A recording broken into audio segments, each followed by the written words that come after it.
Hi, welcome to Faith in the Folds, a podcast for ministry, biblical studies, and Christian living. I'm your host, Kevin Burr. Today on the podcast, we have a very special guest, a friend of mine for the last 13 years, Dr. Evertt Huffard, who's a church equipping facilitator for Missions Resource Network, church consultant as one of the partners for Hope Network, and professor emeritus of missiology and spiritual leadership at Harding School of Theology in Memphis, Tennessee.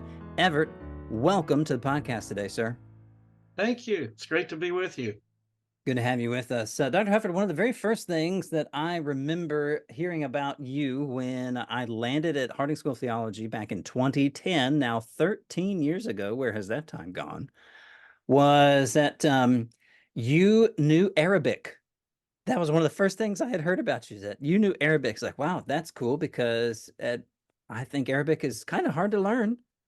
And then I gradually began to hear more and more about, oh, yeah, he also grew up in that part of the world, and he also did this, and he also did that. And then I started working for you, editing the handbook that you give people on your excellent tours to Israel and other places in the Middle East. My wife and I took that tour in 2014. Still think about it to this day. It was an absolute delight. We had a great time.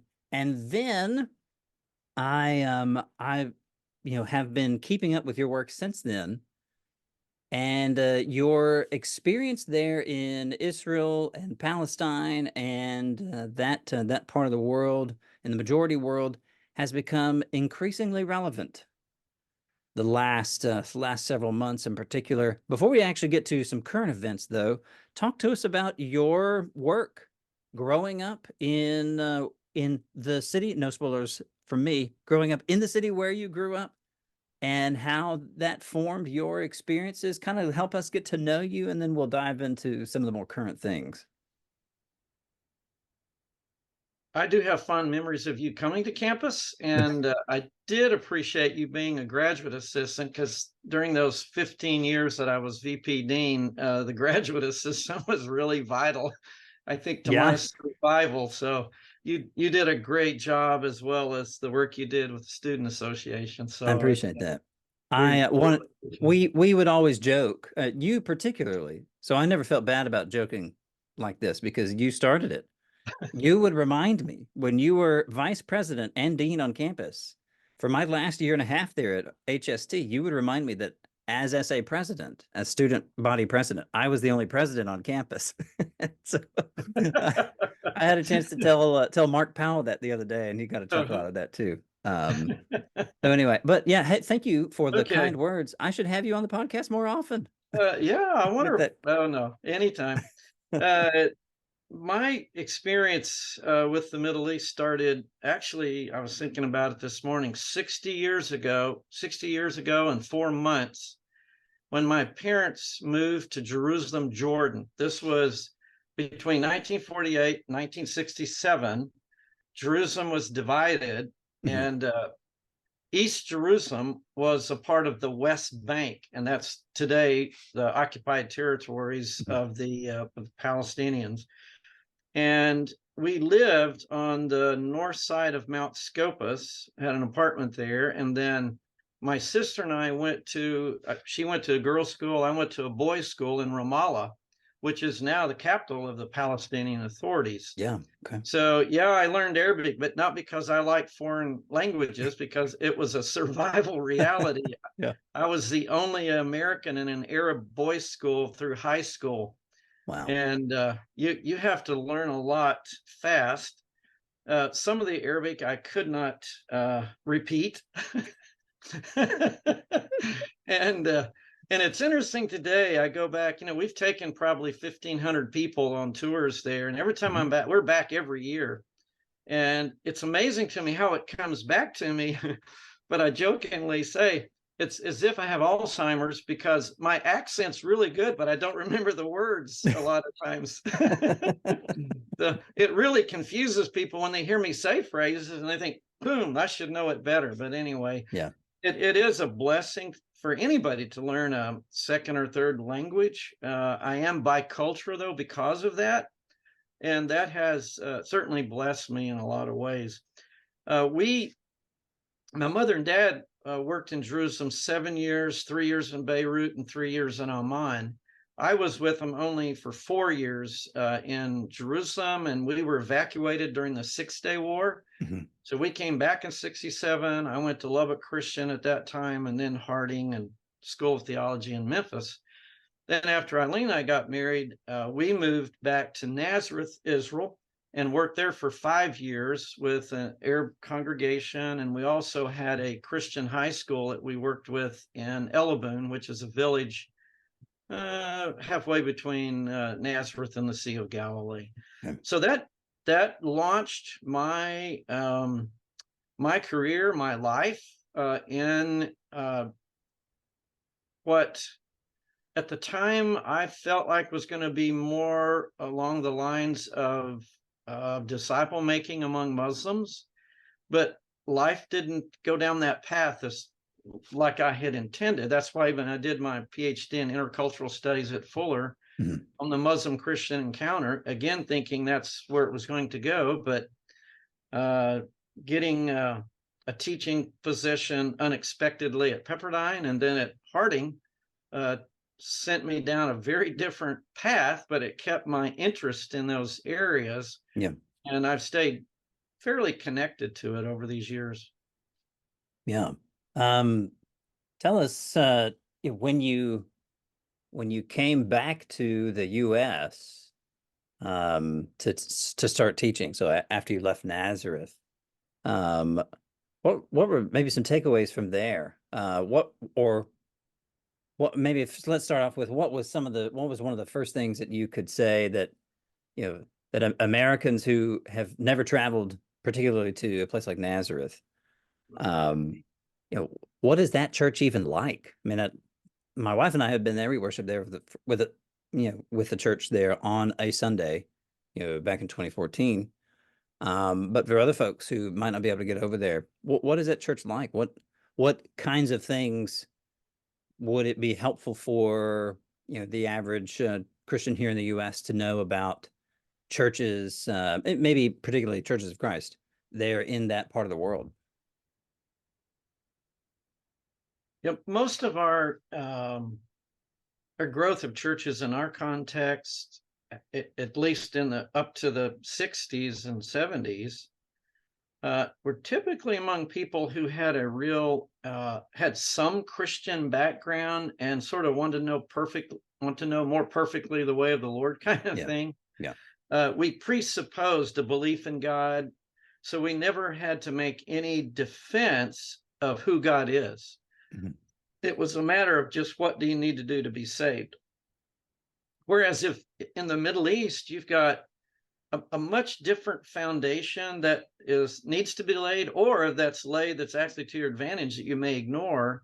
Most of the believers in the church in Nazareth came from a Greek Orthodox background, but they became just secular, basically. But they did have that previous, at least, faithfulness, but it was to more of a tradition than it was to the word. And Understood. so any discoveries that they make in the word, there was a respect for the Bible, but no knowledge of it. Mm. And so they were drawn, the people initially of the church were drawn to a study of the word, which at that time, earlier years, it was only the priests that had any kind of exposure to that. And Yeah. then what they did get was mainly a liturgy, but not really a study of scripture. So that was a little bit different. And then when it came to the Muslims, and half our students at the high school were Muslim, I At would the teach. Christian high school Yeah, there. at the Christian high school. Oh, It was okay. it was for Arabs in Galilee. Yeah. It was started because Israel had a requirement of high school education, but they wouldn't provide it in an Arab village at the time Oh. in El Aboon. Mhm. So the villagers pleaded with a missionary, Ernie Stewart at that time, to start a high school. And by starting it, and because it was law, Israel had to fund per student to go to the high school. They just Oh. wouldn't build the school for them. So it's been self-sustaining since the 60s. Yeah. And then, but the students, Muslim students, went there because they knew of the quality of education, and it really was a high quality. But the Muslims I had in class, you had to start someplace else because they already had some preconceived views of the Bible being corrupted and other things that you get Sure. from kind of it didn't come from the Quran as much as it did from Muslim traditions. Yeah. I've discovered that most of the Muslim students did not learn their faith from preaching or something equivalent to Friday school, Sunday school, Yeah. or anything like Friday that. school. Yeah, yeah, yeah. That makes sense. What Yeah. they learned about their religion came from their grandmothers. They Oh, all lived interesting. in extended family situation. And it's the grandmothers that passed on the tradition. And many of them would be what we would consider folk Muslims. It was integrated Oh, with a yeah. lot of, Yeah. you know, uh, mystical and superstitious worldviews, but it had strong attitudes toward against Christianity or Right. Christ or so on. Yeah. So the starting place, and which is what has driven my research in the honor of God for the last 50 years, is you've got to start with God. That is, if we don't have a common foundation in God, Mhm. we will whatever we say, what because Christ is the incarnation of this God, that we've got to understand God first. And of course, for 9 years of my life, I worshiped in Arabic and Sundays. Yeah. And in the Old and New Testament, in every Arabic Bible, God is Allah. So I've Uh, prayed to Allah. I was going to I ask have about this. I have sung, all our songs in honor of Allah. Yeah. So it's something that unless we best communicate who God is, then the next step is irrelevant. It's going to be a syncretistic, understanding even of Christ, because Christ is more than a prophet. He truly was the incarnation of the Mhm. Word of God and the very nature of God. And that is something that's not in Islam. And it tries to inoculate people even to that reality. Yeah. Yeah. It's interesting that you mentioned folk Islam for people who might not be aware of that. You also defined that too, where you have Islam as it's presented in in history and in its doctrines within the Quran, but there's also a number of traditions outside of the Quran, not totally different from, say, Catholicism, right? Where you have a Bible, right? But then you also have a number of traditions outside of the Bible as well. But with many Muslims, there is, and as you put it, right, there is this mixing, this combination, this syncretism of local traditions and things like that. I never knew that until I didn't know it to this degree. I was in undergrad at Harding University. There was a history major, took a class on the history of the Middle East with Dr. Kevin Klein, who I think is Oh yeah. recently retired, or he's still around. He's still around. Um, had a wonderful time, and learned the things like the five pillars of Islam and all that sort of thing. And then in 2008, the summer of 2008, summer after I graduated, I and four of the friends did the Let's Start Talking program. They went to Senegal in West Africa, which was at 95% Muslim. Right. And so I was expecting one kind of Muslim, right? I was expecting like a Saudi Muslim or something like that. And when we landed there in Senegal, I realized, oh, hey, this is very different. Some of the people who would come to read with us. So those of you not familiar with Let's Start Talking, you teach English using the Bible, using kind of a simplified version of the Gospel of Luke. It advertises itself as free English lessons using the Bible. So it there's not a bait and switch. It's upfront about that. We had some Catholics who came and read with us. We had more people who identified as Muslim, but they couldn't tell you anything about what that Yeah. meant, right? When I was there in Senegal. But I had one lady in particular. She was fascinating. She said that she had been sick for a while, and she would if she tried some doctors, they weren't really helping. And so then she went and found some other wisdom in her village. And she one person told her to brew some tea and write some verses of the Quran on a strip of paper and dip that Right. paper with those verses of the Quran into her tea and drink Right. that. Someone else told her to, fill up her bathtub, take a bath, and write certain verses of the Quran on some paper and dip that in the bathtub, and that would help heal her. And as she was telling me this, I was thinking the whole time, I was like, that's just paganism. Like that's the kind of thing that pagans would do.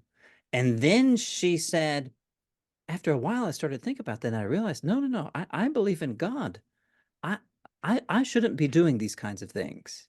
And it was really fascinating to Mhm. see her kind of process that through Right. there with me because I was right there with her the whole time. It's like, oh yeah, like this is Right. like I can't imagine telling any Christian, right? Go Right. grab John 3:16 and put that in your coffee.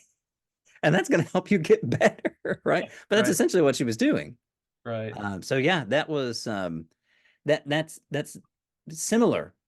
Or I'm surprised though, Everett, that was your experience because the perception is, and this is something that we will probably get into. Perception, particularly with this Israel Palestine issue, perception is not equal to reality. And so my perception of the typical Muslim in this part of the world where you grew up, I thought that they would be much more staunch about that kind of syncretism. But apparently that's not the case, though, right?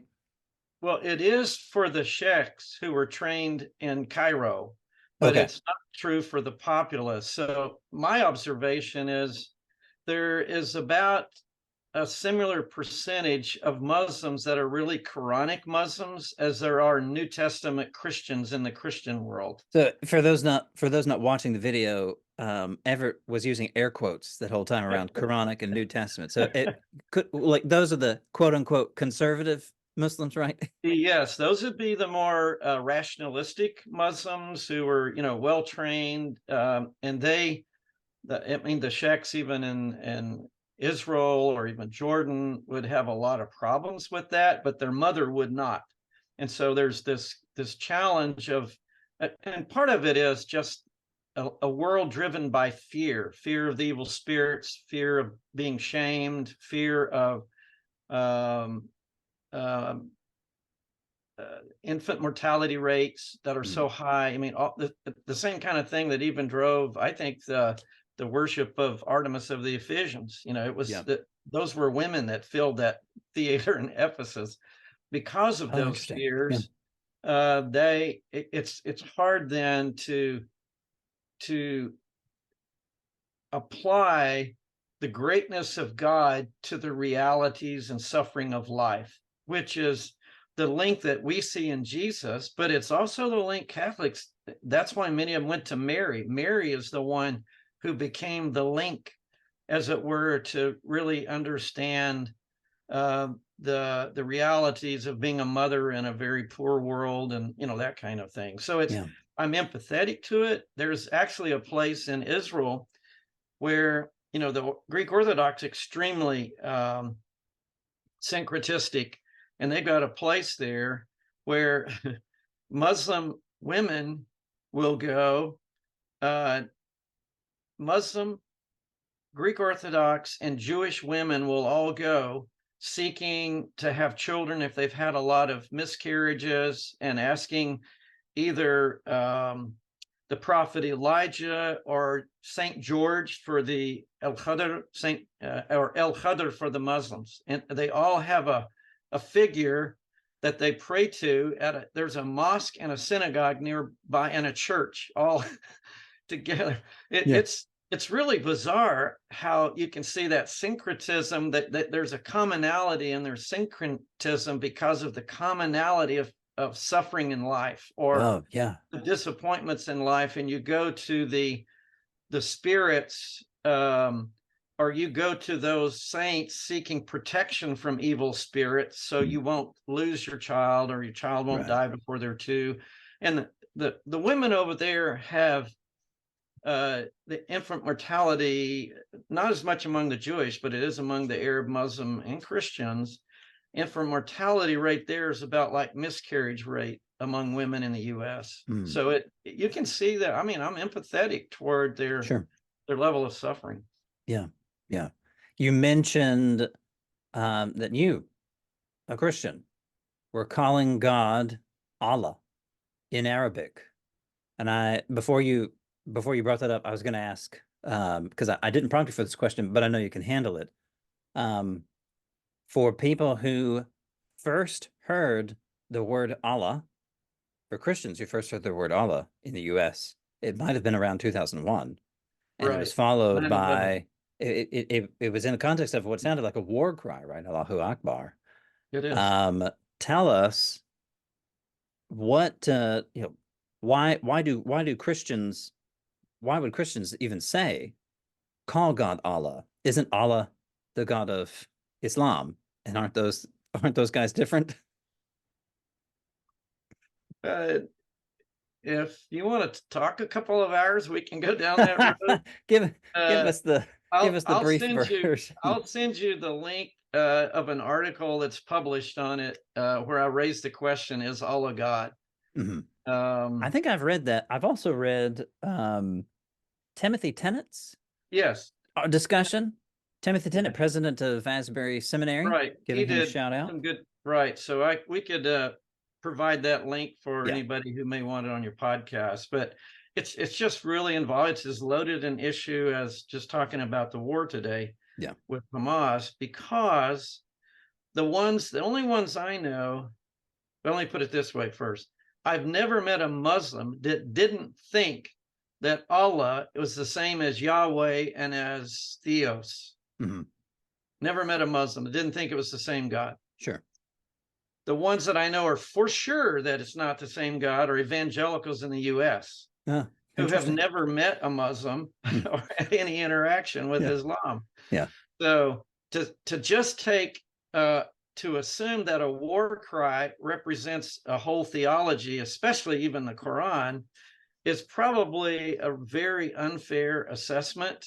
hmm, Um, as much as to assume that what the Crusaders did in the 11th century represents what all Christians believe or have ever believed. sure. And I would certainly not want anything of the Crusades to represent what I believe as a disciple of Christ today. So Yeah, that's just a real short version of it. right. But I think, I mean, my short answer is, well, if you've ever read the Bible in Arabic, you'll know Allah's God. Case closed. Right. Yeah, yeah. Christians who were speaking Arabic centuries before Yes. the development and birth of Islam were calling God Allah, right? I mean, that's Uh, that I can't. That, maybe not centuries, but well, weren't. no, because centuries before they were Byzantine, so they would have called him Theos. Oh, okay, okay. They, I don't know what that Arabic at that time, the Arabic version, but by the time Islam spread, and it spread mainly because of the failure of the Byzantine Empire, Hmm. and then adopted the term of the one God. There's a whole discussion of that Ah, in okay. Mecca, but uh, historically, I would say they probably any Arab who became a believer under the Byzantine Empire would have known God as Theos. Interesting. Okay, that is a little bit more nuanced than I had originally thought. I had thought for a while now that Arabic speaking Christians um, who lived and worshipped before the advent of Islam were referring to God as Allah. Um, Yeah, uh, I'll need to look at that more, but I feel like that has been more since the 6th century. But I yeah. would uh, I'm just guessing on that, but Well, and I could be misremembering that as well. But you are right that any Arabic translation of the Bible will refer to God as right. Allah. Just like, in any other language, right? They're using common words, but the Bible itself will define, you know, the word of God will show us the character of God, and so and therefore what is meant by Yahweh or Theos or Allah or Right. any other name, right? Kami in Japanese or something like that. Yeah, yeah. Yeah. Everett, talk to us a little bit about kind of how we have gotten to where we are today with the conflict that is still ongoing here. Time of recording is December 12th. The is about 2 months ago that Hmm. the atrocities occurred there in Gaza in particular. Help us kind of get to, walk us through how we got there today, and maybe share with us a little bit some of your perspective on that, since you've had so much experience in that part of the world dealing with people of all kinds who find themselves over there. I can only give, one perspective on this, how we got to where we are today, or how they got to where they are today. Mhm. Um, it's extremely complicated. It's not something that you could honestly represent in a soundbite or in a 3-minute evening news report. Yeah. And it and there's so much involved I mean, historically, that land of Palestine has always been vulnerable to wars of every major empire, from Oh yeah. Iron Age and Late Bronze Age and so Yeah. on, because there's there's the fertility of the land producing olive oil, which was more important than crude oil today, Yeah. because it was used for everything, Uh, and grapes because of wine. So mhm. if you go back to the time of the Philistines supplying that to the Greek world, those resources, I can see why they took that land. Mhm. All the way to the Roman Empire. They needed Egypt for wheat, but they also needed that land for the oil and the wine that would come out of there. Mhm. So, not to speak of the political strategic location of Caesarea to the Eastern Mediterranean. So, I mean, you just that just goes all the way back to, Yeah. it's just constantly happened. Now, I mean, somebody says, well, when it comes to the Arab and Jew, that goes back to Ishmael and Isaac. And I'm thinking, uh, if you make that link, then you have found the missing link to evolution. Because it is. Hardly any Jew even knows what tribe they're from, and Sure. both Jews and Arabs are so. I mean, well, yes, there is a prophecy that might could be interpreted that way. Um, That's uh, probably not the most helpful way to look at it these days. no, it isn't, because it's like that just justifies it, and there's nothing we can do about it, Yeah. because somehow that's kind of predestined. And I don't think that's the case. I think to this very day, every Arab and Jewish politician are accountable for what they do, Mhm. and that you can't just say that's just justifiable. So, given that, you've got multiple tensions going on in the Muslim world between Shia and Sunni, and that shows up in the emergence of Hamas, which are Sunni Muslims who were a breakaway group because they were so radical from the Muslim Brotherhood. Mhm. And then you've got the Shia Muslim in Iran, who obviously have no empathies for Sunni, but because of the breakaway from the Muslim Brotherhood, they've helped support Hamas. Mm. Here you have Shia supporting a breakaway Sunni group because they have the common enemy of Israel. So Mhm. that's just the Muslim world side, Yeah. which also explains the Hezbollah on the north, which are Shia on the north side of Israel in southern Lebanon and somewhat in Syria. Then within Israel, you've got a whole range of the more radical Zionists who are with a high, I'd say, a very strong political agenda to take over the West Bank, and there's 600,000 of them living in what the Palestinians would consider illegal settlements on the West Bank. continuing to take land and push them out. Well, as that's continuing to happen, that has heightened the tensions between the Palestinians on the West Bank and the state of Israel. And they were, as I've been over there, we take groups, we go through Samaria, we go to Nablus and so on. And I was really amazed up until like 2 years ago or 3 years ago, how well things were going even in Samaria, because they had kind of come to a tolerance, I guess you'd say.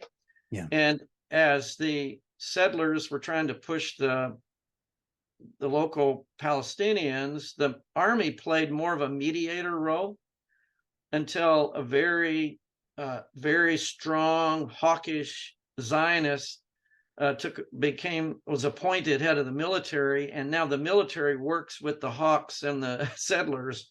So now that's created this new level of tension on the West Bank, which also has created tension in Gaza. So it's it's not disconnected. It's just it just begins to emerge all the way around.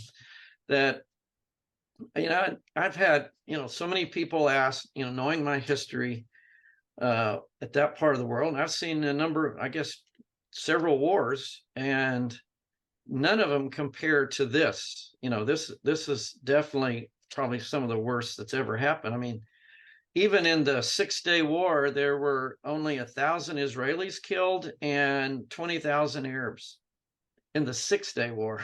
Yeah. This is going on and on and on. And from what I'm hearing, even yesterday and today from Israeli authorities, it's at least 3 more weeks of this intensive advance on Gaza. Mm-hmm. And they're in a tough situation, because Hamas, there's no justification for what they did, how they did it. There's a justification for their opposition to the way the Palestinians are treated, but their answer is not the right answer to it. And it's not one going to bring peace. There's no intention. It is actually a hatred of despair. That there, when there's no hope, you just do stuff that's self-destructive. Yeah. And of course, they have cared even less for the Palestinians in Gaza than the Israelis have.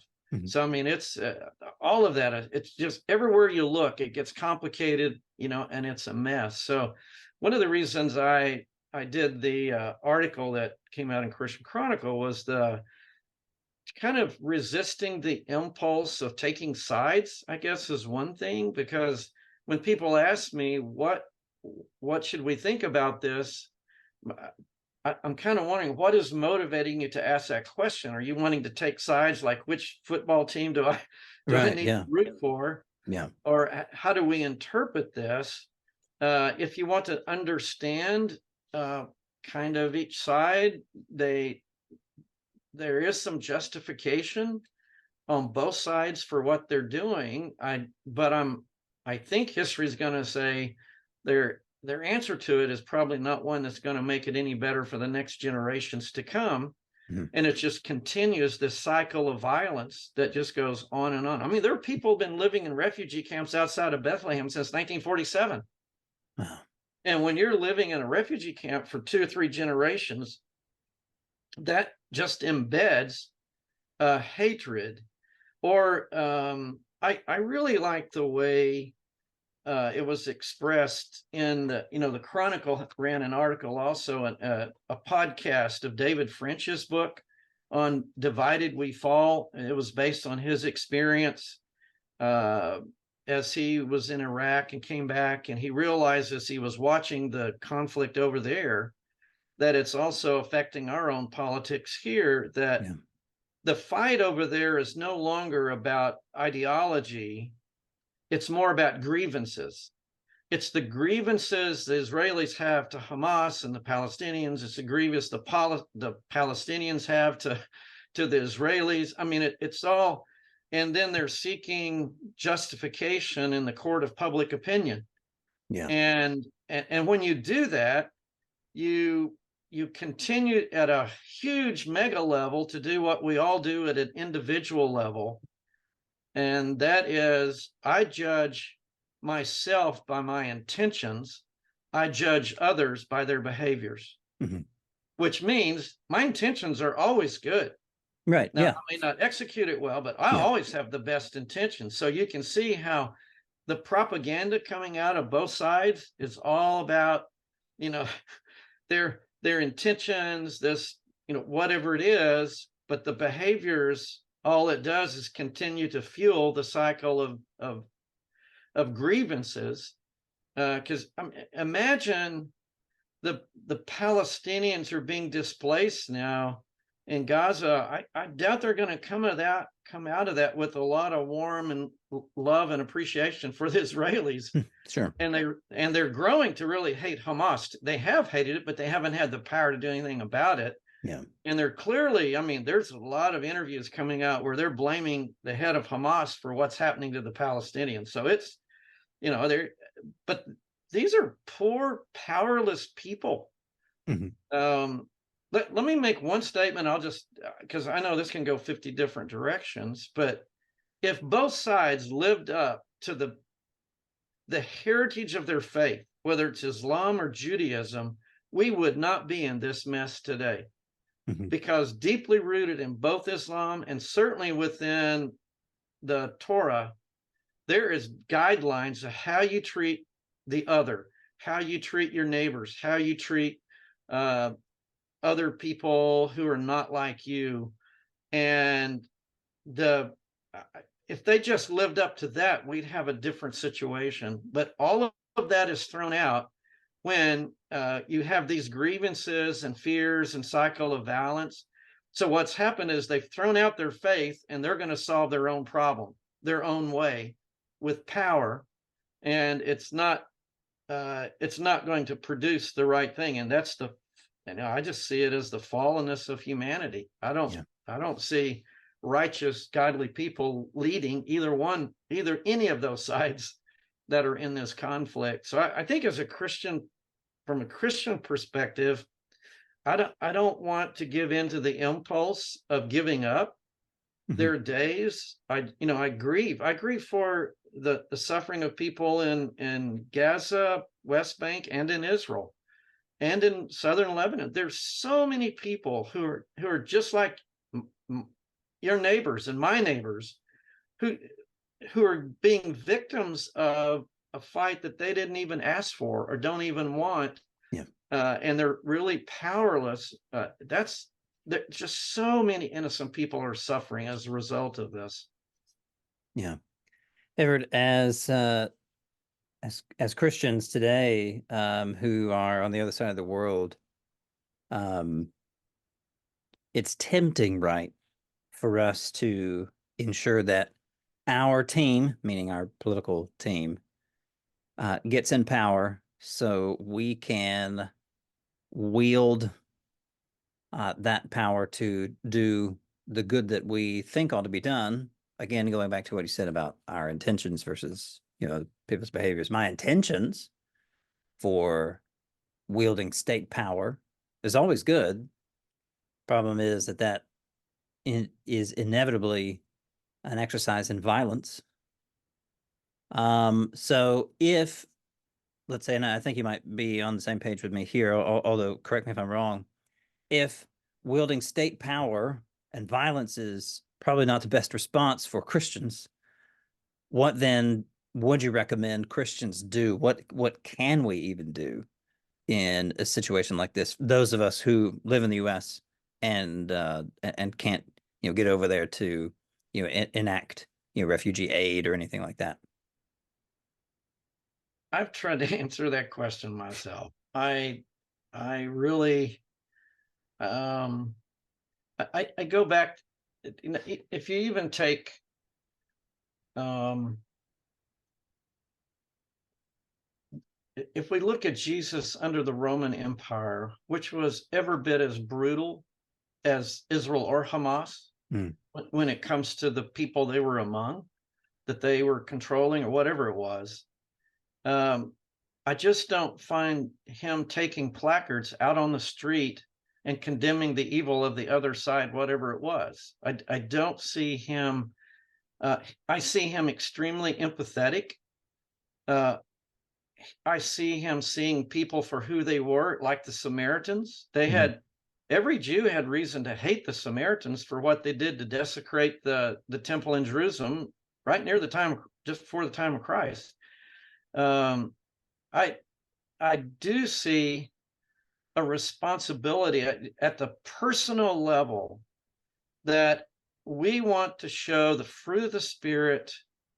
We want to show, the Micah 6:8 worldview to anybody we interact with, whether they're Muslim or Jew or anyone else, that we may not agree on a lot of things, but that still doesn't mean we have we are made in the image of God. We respect humanity. We respect we treat people, we see people as Jesus saw people, and it's amazing. Read Matthew and see how Jesus, even as Matthew crafts it, had an eye on the other. Mhm. He fed the multitudes on the Jewish side and the Greek side of Galilee. Right. In the two feedings, he was concerned. He used Tyre and Sidon as an example of not everybody's bad in Tyre and Sidon or in Syria. Mhm. That there's just something that we should be known as the people who bring peace, and politics doesn't seem to do that very well. And I Yeah. think it applies even to our own, the hatred and the grievances that come out even in our own local politics, Mhm. uh, cannot reflect a Christian worldview. That I'm, just seeing this war as well as others and seeing the byproduct of that is making a, a stronger pacifist, I think, out of me. I know there are times there's got to be justification for evil to defend and so on, but I think we also create um, unfounded justification for violence at times at the state level. Yeah. And I just don't know that I just don't see any footnote in scripture where it says unless, you know, Yeah. you show the fruit of the spirit unless you have grievances, or you love your neighbor unless your neighbor actually did something to your house. Yeah. I just don't see that from a Christian worldview, which is totally counter to everything you're seeing. And again, the propaganda of all sides is trying to get us to share their hatred. And that's the one comment I hope stuck in my statement, that we're not going to participate in someone else's hatred. We can be empathetic, grieve with them, but I think we need to pray that God will intervene in whatever way possible. Yeah. It's more can be said, but that's just that's my stab at a really tough question. Yeah. Yeah. And it's tough because, so many of us are able to see with pretty graphic honesty the human toll that's being paid over there for those who are letting their rage and Yeah, hatred on full display as they try to redress these grievances. Yeah. yeah. I Yeah. I've grown weary of in the report they say now the following report might be disturbing. It's like, no, it should be disturbing for anybody. And it's just I think I mean, when can you think in the last 5 years we've seen so much consistent awful human suffering and the results of war? Because it's a new day now. They've got, Israel can no longer control what goes out into the world because of social media. Yeah. And they can give a spin on it, they can give their reports, but you also can't deny the suffering that, I mean, just from the whether, even from them or other reporting that's done, it's brutal. And some of the representatives of the IDF have shown empathy for those who are suffering. They're in a really tough place because Hamas has used human shield. Yeah. It's Hamas that really needs to be uh, challenged, condemned, whatever, for the way they have also, they're culpable in this. This wouldn't have happened if they hadn't been used as human shields. So again, I feel for IDF and what they're having to do, and they've already lost more than 100 soldiers already in what they're doing. It's not easy. Yeah. We need to resist the impulse to give in to our resist the impulse to get caught up in and give in to these lower instincts. We need to resist the impulse to buy into the propaganda, right? And to Right. say that my team is guiltless or that your team is all to blame and so forth. And we also need to resist the impulse to despair, that we need to have a dogged hope and an earnest prayer life, that God will work through this, that God will frustrate the plans of the wicked, right? Right. That He will bring to justice those who've committed these atrocities, and that the suffering of those who are pawns and are powerless in this will actually be alleviated. This is yeah, it's just ugly.